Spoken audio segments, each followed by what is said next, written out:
अपने घर में जो ननंद है वो किसी घर में बहू है, वो अपने मैके के बारे में जो सोचती वो अपने ससुराल के बारे में नहीं सोचती। ननंद ये बारे में बड़ा अहम भूमिका निभा रही, ये बात ज़रूरी है कोई भी धर्म में। तो मैं तो ऐसी उम्मीद करता हूँ ननंद से कि भाई तुम तेरा घर देखो, मैके की तरफ आइए तो तुम एक मेहमान बोल के आइए, 2 दिन रहो 4 दिन रहो, बड़ी आनंद से रहो, और तुम तुम्हारे घर पे जाओ, इधर दखल अंदाज करना ये ठीक नहीं है।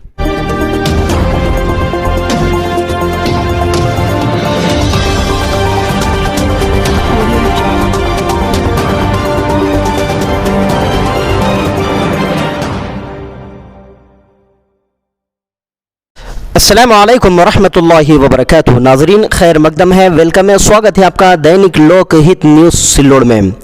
नाजरीन, महाराष्ट्र के औरंगाबाद ज़िले के सिल्लोड शहर में कुछ दिनों से बड़े ख़तरनाक और दिल को दहला देने वाले वाक़यात सामने आ रहे हैं, और वो सुसाइड के ताल्लुक़ से। तो चाफे सर से मेरी बात हुई कि इस ताल्लुक़ से चाफे सर जो कि तजर्बेकार शख्स हैं और काफ़ी लोगों ने उनसे इल्म हासिल किया और वो अपनी खिदमत अंजाम दे रहे हैं टीचर की शक्ल में। तो आइए हम जो तजर्बेकार शख्सियत हैं उनसे जानते हैं कि सर जी जो सुसाइड वाले मामला जो सिल्लोड में चल रहे हैं या कहीं पर भी चल रहे होंगे, तो सुसाइड करने वाले के लिए क्या सिर्फ उतना ही ऑप्शन बच जाता है कि अपनी जान जो है तो ख़त्म कर देना या अपनी ज़िंदगी को ख़त्म कर देना, या उसके पास में और भी ऑप्शन है जिसके ज़रिए से वो अपनी ज़िंदगी को खुशहाल बना सकता है? देखो, सुसाइड एक आम समस्या बनने जा रही है। ये खाली अपने सिल्लोड शहर की समस्या नहीं, अपने देश की भी समस्या नहीं, ये तो सारी दुनिया की समस्या बनने जा रही है। और रहा सवाल कि ये एक ही मार्ग है क्या सुसाइड करना? मैं कहूँगा कानूनी तौर से, धार्मिक तौर से सुसाइड ये बिल्कुल मार्ग नहीं है। ये बात सही है, कुछ तो भी बड़ा दुख उनके ऊपर आया होगा इसीलिए उन्होंने ये रास्ते से जा रहे, लेकिन ये रास्ते जाना ये कोई अच्छी बात नहीं है। सर, जब वो ये रास्ता इख्तियार करते हैं तो आप बता सकते हैं कि कितने लोगों को इसकी तकलीफ़ बर्दाश्त करना पड़ती है? सारा परिवार परेशान हो जाता है, परिवार से जुड़े हुए जो लोग हैं वो भी परेशान हो जाते हैं, और ख़ुद को तो परेशानी उठानी पड़ती है।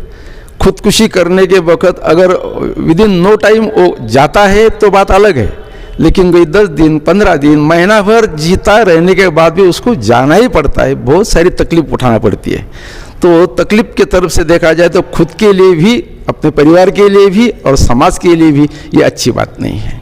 अच्छा सर, फ़िलहाल जो केसेस अभी चल रहे हैं ससुराल वालों को लेकर, और वहाँ पर वो सुसाइड कर लेती हैं, तो उन लड़कियों के लिए जो इस तरह का कदम बढ़ाती है कि उनका इस तरह से कदम बढ़ाना ये सही है या गलत है, या उसके लिए उन्होंने कुछ अलग रास्ता अपनाना चाहिए? बहुत सारे रास्ते ज़रूर है। मैं पहली बार यही कहूँगा कि ये रास्ता बिल्कुल योग्य नहीं है। ये रास्ते से जाना किसके लिए, खुद के लिए भी और समाज के लिए भी, अपने परिवार के लिए भी अच्छी बात नहीं है। कुछ समस्या तो ज़रूर आती है, समस्या के बिना तो किसका जीवन भी नहीं है। इस दुनिया में जब इस दुनिया का पिता आया तो उसको भी तो समस्या झेलनी पड़ी। वो भगवान राम के रूप में रहो, भगवान श्री कृष्ण के रूप में रहो, वो मोहम्मद के रूप में रहो, या कोई यीशु ख्रिस्त के रहो, या गौतम बुद्ध के रूप में रहो, उनके जीवन में तो समस्या आई है। लेकिन इन लोग ये रास्ते से गए नहीं, और किसी को भी ये रास्ते से जाने के लिए उन्होंने समर्थन किया नहीं। समस्या ज़रूर आती है, लेकिन हल करने में उसका पुरुषार्थ होता है।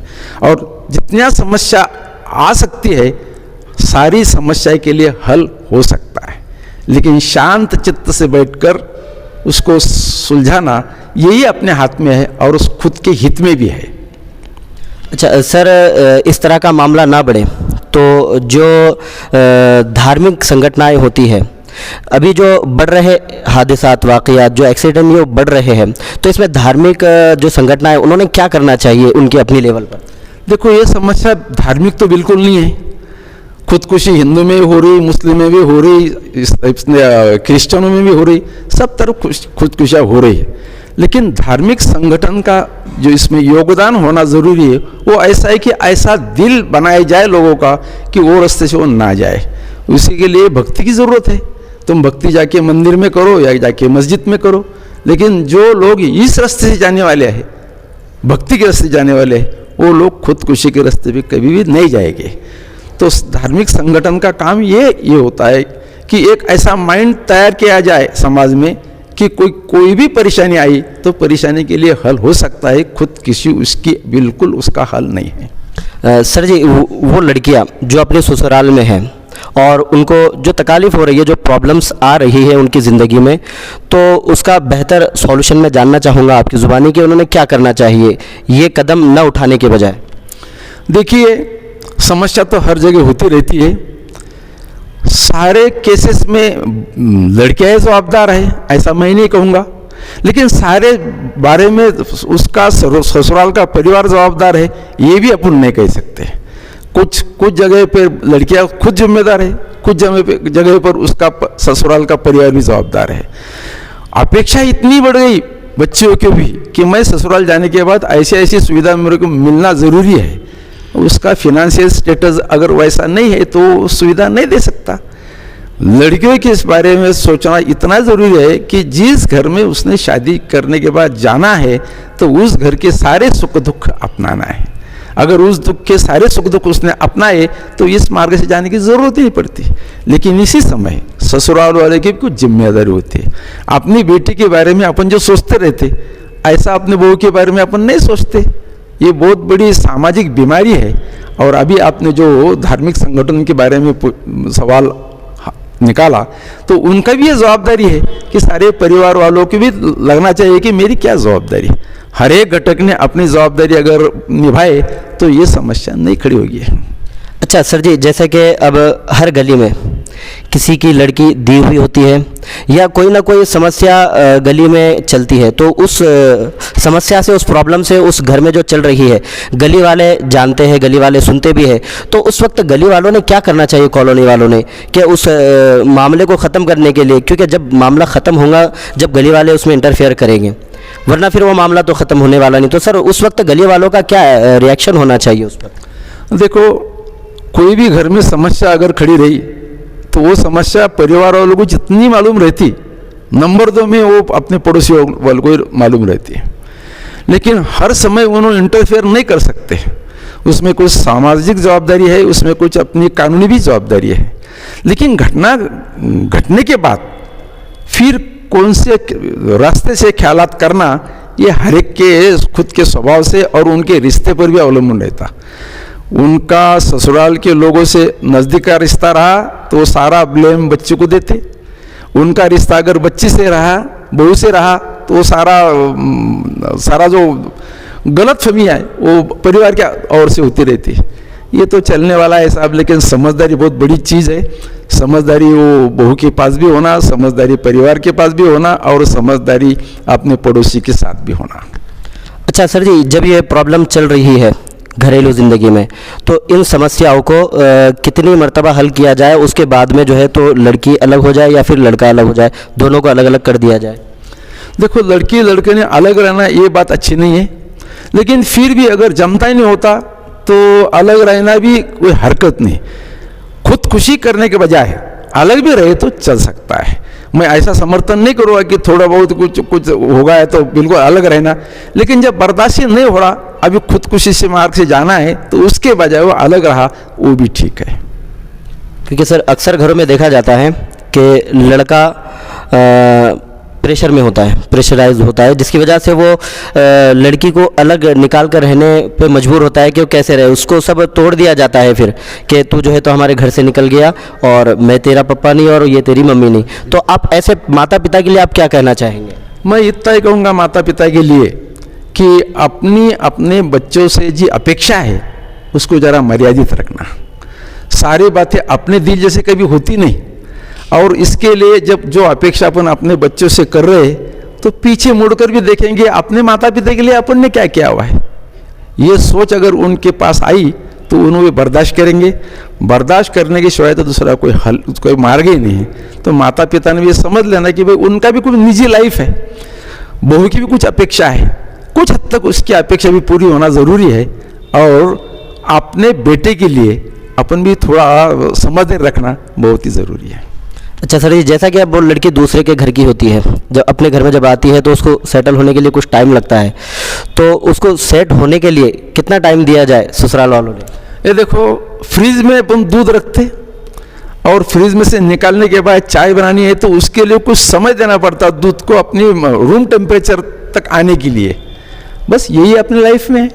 अगर एक बच्ची उसका मायका छोड़ के ससुराल आती है तो उधर की रहन सहन अलग है, इधर के रहन सहन अलग है, उधर के ख्यालात अलग है, इधर के ख्यालात अलग है, तो उसको एडजस्ट होने के लिए कुछ समय तो ज़रूर देना पड़ता है। अब कुछ समय बोले तो उसको अपन समय की ऐसी पाबंदी नहीं कर सकते कि उसको 6 महीने होना, कि उसको 12 महीने होना, ये जिसके उसके स्वभाव के ऊपर अवलंबन है। कोई बच्चा आते ही एडजस्ट हो जाती है और कोई बच्चा 10 साल होने के बाद भी नहीं एडजस्ट हो सकते। वो जिसके इसके स्वभाव के ऊपर अवलंबन है, जिसके उसके माँ ने बाप ने उनके ऊपर जो संस्कार किए वो संस्कार पे भी अवलंबन है। सर, ये जो सुसाइड का जो मामला होता है तो मेरे ख्याल से कि लड़कियां जब बार बार उसके माता पिता से कंप्लेन करती है कि ससुराल में ऐसे हो रहा है, इस तरह से सताया जा रहा है, तो बार बार कंप्लेन करने के बाद में माता पिता समझा के फिर भेज देते हैं। वो नहीं चाहते कि भाई किसी तरह से मेरी बेटी का भी खराबा हो और घर पर बैठी रहे। तो ये होने के बाद में फिर लड़कियाँ जो है तो ख़ुदकुशी का कदम उठाती है। तो इस पर आपका क्या कहना है? मेरी बेटी का कुछ खराबा हो जाए ऐसे कोई माँ बाप को लगता नहीं। उसके संगात मेरे बेटे का कुछ खराब हुआ ऐसा उसके ससुर वाले के माँ बाप को भी नहीं लगता। लेकिन हो रहा ऐसा साहब, मोबाइल आने के बाद इतना इंटरफेरेंस बढ़ गया ससुराल वालों का बच्चे के संसार में ख्याल देने का, तो उससे भी कुछ समस्या खड़ी हो रही है। इसका मतलब ये नहीं कि माँ बाप ने अपने बच्चे की तरफ देखना ही नहीं, कुछ भी ख्याली खुशहाली तो समझना ज़रूरी है, कुछ दिनों के बाद संपर्क करना ज़रूरी है। लेकिन सुबह से शाम तक अगर 10 बार तुम मोबाइल उठाएंगे और बच्चों को बोलेंगे तो खाई क्या, पी क्या, रही कैसा है, क्या है, तो उसके संसार में वो नाजायज़ इंटरफेरेंस है। वो माँ बाप ने उसको ज़रा थोड़ा सा अलग रहना उससे बहुत ज़रूरी है। अच्छा सर जी, जैसा कि घर में जो मेंबर होते हैं, देवर होता है, देवरानी होती है, जेठ होता है, जिठानी होती है और ख़ास तौर से ननन, तो क्या इनका इंटरफेयर किस तरह से होना चाहिए? अगर बाज़ औक़ात ऐसे मैसेजेस आते हैं, ऐसी कंप्लेन आती है कि ननद की वजह से घर का खराबा हुआ है या देवर की वजह से घर का खराबा हुआ है, जिठानी की वजह से घर का खराबा हुआ है, तो इन लोगों के लिए आप क्या मैसेज देना चाहेंगे? देखो, अपने देश में अपन जॉइंट फैमिली से रहना पसंद करते हैं, चाहे हिंदू धर्म में रहो चाहे मुस्लिम धर्म में रहो। सबको लगता है कि मेरे भाई बाप, देवर देवरानी, ननन जेठ जेठानी, अपन सुकून से एक घर में रहना ऐसा हर एक को लगता है। लेकिन अपेक्षा अलग अलग होती है, हर एक का स्वभाव अलग अलग होता है और वो अपेक्षा पूरी न होने के कारण ऐसी समस्या खड़ी रहती है। लेकिन एक आदमी की ख्यालात जगह बदली की ख्यालात बदलते रहते हैं। अपने घर में जो बहू है वो किसी घर में ननंद है, अपने घर में जो ननंद है वो किसी घर में बहू है। वो अपने मैके के बारे में जो सोचती वो अपने ससुराल के बारे में नहीं सोचती। ये बड़ी समस्या है। अगर उन्होंने ये सोच लिया तो बहू और ननंद इसमें कोई फ़र्क होने की ज़रूरत ही नहीं। लेकिन ऐसा होता नहीं, इसीलिए खुदकुशी हो जाती है। कभी ननंद भी करती है, कभी भाभी भी करती है, लेकिन ननंद की खुदकुशी उसके घर में होती, इसकी इनके घर में होती। और प्रॉब्लम खड़ा होने के बाद घर वालों की उसके तरफ देखने की नज़र भी अलग अलग होती है। खुदकुशी होने के बाद ससुराल वाले की तरफ देखने की नज़र बदल जाती और मैके वाले बोलते कि ये खुदकुशी नहीं, ये तो मर्डर ही हुआ है। तो ये तो घटना घटने के बाद बदलने वाली सिचुएशंस है। ये सब सिचुएशन बदलने के लिए आत्मनिरीक्षण बहुत ज़रूरी है, माँ बाप के लिए भी और सास ससुराल के तरफ के लोगों के भी। ननंद ये बारे में बड़ा अहम भूमिका निभा रही, ये बात ज़रूरी है कोई भी धर्म में। तो मैं तो ऐसी उम्मीद करता हूँ ननंद से कि भाई तुम तेरा घर देखो, मैके की तरफ आइए तो तुम एक मेहमान बोल के आइए, 2 दिन रहो 4 दिन रहो, बड़ी आनंद से रहो, और तुम तुम्हारे घर पे जाओ, इधर दखल अंदाज करना ये ठीक नहीं है। सर, आपका ये जो वर्ड है ना, ये जो शब्द है, जो आपने सेंटेंस कहा, मैं न्यूज़ स्टार्ट होने से पहले ही लगाऊंगा, क्योंकि सर इसके बहुत एक्सीडेंट हो रहे हैं इस बात को लेकर कि ननंद का इंटरफेयर और उसके बाद फिर घर में लड़ाई, उसके बाद में फिर झगड़ा। जहाँ पर भी ये आ रहे हैं एक्सीडेंट कि इस तरह से हो रहा है करके, तो उसमें ज़्यादातर देखा गया कि ननंद का ही इंटरफेयर है। बिल्कुल बराबर है। अहम भूमिका सास के बाद दूसरा जो पात्र है वो ननंद का ही है। और ये जो लोग आए सोचते एक बाजू ही सोचते रहते। ननंद रही तो खाली उसके माँ बाप के बारे में फेवरेबल सोचती, अपने भैया के बारे में भी वो भाभी के साथ कुछ अलग ही सोचती। और ऐसा सोचने के कारण घर में झगड़े बढ़ जाते, और झगड़े बढ़ने के बाद एक समय ऐसा आती है कोई तो भी एक पार्टी खुदकुशी कर लेता है। परिणाम अच्छे नहीं, बहुत बहुत बुरे परिणाम है। और ये परिणाम हल करने के लिए मैं तो बोल रहा हूँ सामाजिक तौर पर अगर भक्ति के माध्यम से कुरान गीता के सिद्धांत से अपन गए तो ऐसी बातें नहीं होना, लेकिन हो रही है, ये सच्चाई है। नाज़रीन, जैसा कि चाफे सर से काफ़ी तफसीली बात हुई है और सर ने वो तमाम पंचर जो कि समाज में लड़कियों को उस तरफ ले जा रहे हैं जिस तरफ नहीं ले जाना चाहिए, वो तमाम पंचर हमारे सामने रखे हैं। तो हम समझते हैं कि उस बात पर अगर हम अमल करेंगे प्रैक्टिकली तो यकीनन वो तमाम चीज़ें जो सोसाइटी वाली चल रही है वो हमारे समाज से, सोसाइटी से ख़त्म हो जाएगी। चाफे सर, आपका बहुत बहुत शुक्रिया। और आगे भी कोई अगर पॉइंट सामने आता है तो आपके ख्यालात और आपके शब्द लेने के लिए हम आपके पास आएंगे। सामाजिक समस्या के बारे में सोचना, चिंतन करना, यही अपना भी फ़र्ज़ है। और कोई भी समस्या खड़ी रही तो उसके लिए हल निकालने के लिए और विचार विनिमय करने के लिए मैं आपके लिए कभी भी तैयार हूँ। Thank you sir ji.